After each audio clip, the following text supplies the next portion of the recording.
కరీంనగర్లో graduate MLC ఎన్నికల counting పై high tension సాగుతోంది. మొదటి ప్రాధాన్యత ఓట్లలో ఫలితం రాకపోవడంతో రెండో ప్రాధాన్యత ఓట్లను లెక్కిస్తున్నారు సిబ్బంది. కోటా ఓట్లు రాకపోవడంతో ఎలిమినేషన్ ప్రాసెస్ కొనసాగుతోంది. ఇప్పటి వరకు 53 మందిని ఎలిమినేట్ చేశారు. ప్రస్తుతం బీఎస్పీ అభ్యర్థి ప్రసన్న హరికృష్ణకు వచ్చిన 60,419 ఓట్లను ప్రాధాన్యత క్రమంలో మిగిలిన ఇద్దరు అభ్యర్థులకు పంచుతున్నారు. గ్రాడ్యుయేట్స్ ఎమ్మెల్సీ ఎలక్షన్ కౌంటింగ్ పై మరిన్ని వివరాలు వెంకటేష్ అందిస్తారు. వెంకటేష్, రెండో ప్రాధాన్యత ఓట్ల లెక్కింపు డీటెయిల్స్ ఏంటి?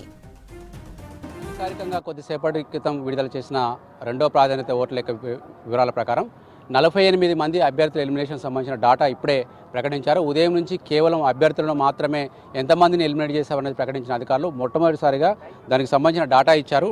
ఈ 48 మంది అభ్యర్థుల ఎలిమినేషన్ తర్వాత చూస్తే బీజేపీ అభ్యర్థి అంజిరెడ్డికి ప్రజెంట్ 77,062 ఓట్లు ఉన్నాయి. ఉదయం కంటే కూడా అంటే మొదటి ప్రాధాన్యత ఓట్లకు ఇప్పటికీ ఈయన మధ్యకు అదనంగా వచ్చిన ఓట్లు 515 మాత్రమే. అదేవిధంగా కాంగ్రెస్ అభ్యర్థి మొదటి ప్రాధాన్యత ఓట్లో 70,565 ఓట్లు వస్తే ఇప్పుడు ఆయనకున్న ఓట్లు రెండవ ప్రాధాన్యత కలిపిన తర్వాత 71,437 ఓట్లు వచ్చినాయి ఆయనకు. అంటే అదనంగా 872 ఓట్లు వచ్చినాయి 43 మంది అభ్యర్థులను ఎలిమినేట్ చేసిన తర్వాత. అదేవిధంగా బీఎస్పీ అభ్యర్థి కనుక చూస్తే మొదటి ప్రాధాన్యత ఓట్లలో 60,419 ఉన్నాయి. తర్వాత ఇప్పుడు 1,217 ఓట్లు అదనంగా కలిసినాయి. అంటే బీఎస్పీ అభ్యర్థికి ఎక్కువగా రెండో ప్రాధాన్యత ఓట్లు కలిసినాయి. అప్పుడు 61,636 ఓట్లయినాయి. అయితే మనకు కోటా ఉంటుంది. విజయం సాధించాలంటే కావాల్సిన కోటా 1,11,672. మరి ఆ కోటాకు వీళ్ళంతా కూడా ఇంకా చాలా దూరం ఉన్నాయి. ఎందుకంటే మొదటి అభ్యర్థిని తీసుకుంటే బీజేపీ అభ్యర్థిని తీసుకుంటే 77,000కు 1,11,000 కావాలంటే ఇంకా దాదాపు 23, 11, 34,000 ఓట్లు కావాలి. ఇంకా ఈ 34,000 ఓట్లు కావాలంటే ఇంకా ఇప్పుడు ప్రజెంట్ మనకు అనఫిషియల్ డేటా ఏంటంటే 48 వరకు అధికారికంగా ఇచ్చారు. 53 మంది అభ్యర్థుల ఎలిమినేషన్ కూడా పూర్తయింది. ఈ 53 మంది అభ్యర్థులను కనుక తీసుకుంటే మొత్తం 16,000 పైచిలకు ఓట్లున్నాయి.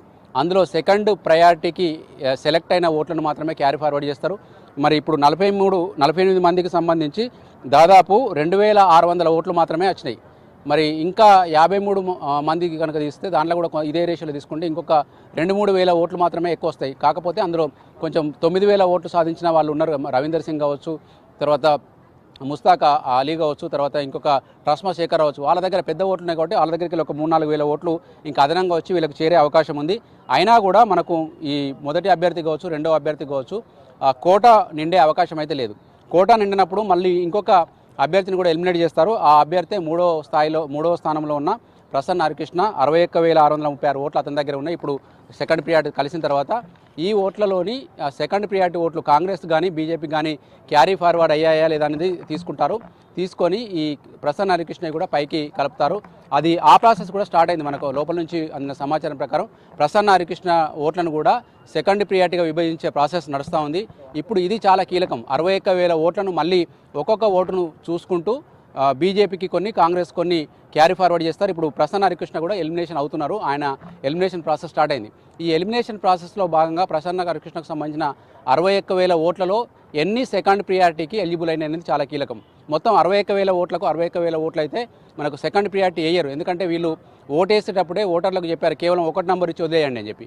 అట్లా ఇచ్చినప్పుడు ఇది సెకండ్ ప్రియారిటీ కిందికి ఆ ఓటు పరిగణలోకి రాదు.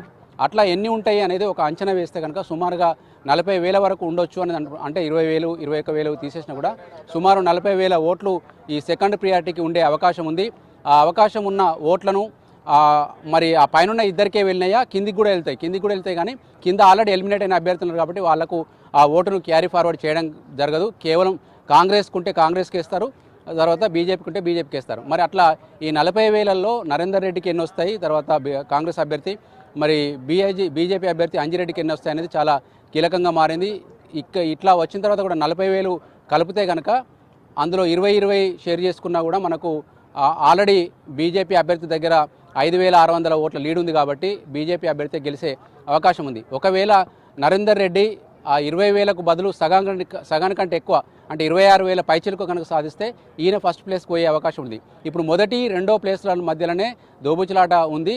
ఒకవేళ నరేందర్ రెడ్డి కనుక పెద్ద ఎత్తున ఓట్లు తీసుకోగలిగితే ఇది మొత్తం ఇప్పటిదాకా వచ్చిన బీజేపీ లీడ్ అంతా కూడా వెనకకి వెళ్ళిపోయే అవకాశం ఉంది. అది జరుగుతుందా లేదని వేచి చూడాల్సి ఉంది మాధురి.